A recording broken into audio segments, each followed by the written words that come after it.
До сега се откупени 25,3 милиони килограми тутун по просечна цена од 419 денари за килограм. Истиот е во вредност од 170 милиони евра и е околу 95% исплатен кон тутунопроизводителите кои што го предале. Оваа бројка е за скоро 1,5 милиони килограми повеќе тутун за разлика од минатата година. Министерот за земјоделство, кој што денеска беше во посета на откупните центри во Прилепско, ги повика младите да ги искористат моменталните бенефиции од тутунопроизводството како доста профитабилна гранка. Навистина рентабилноста во оваа гранка е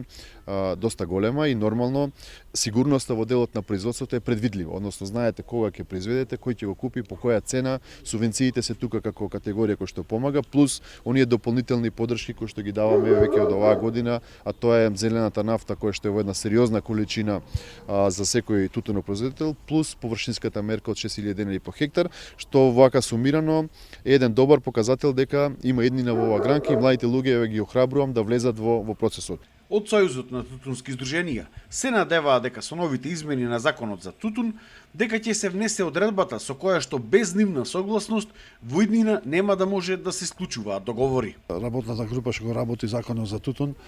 има новини тука што ќе се внеса во тој закон за да ги има Сојузот тие ингеренции, да без договор, односно без согласност на Сојузот и откупувачите да не може да почне да ги склучуваат новите договори. Па јас мислам дека има шанси, ќе обстоиме на да издржиме, а се во цел интерес да биде за тутунопроизводството и на тутунарите, меѓутоа и на компаниите. Според Сојузот на тутунарски здруженија, на терен моментално се останати уште околу 300 тони на тутун, а откупот трае до 28 февруари.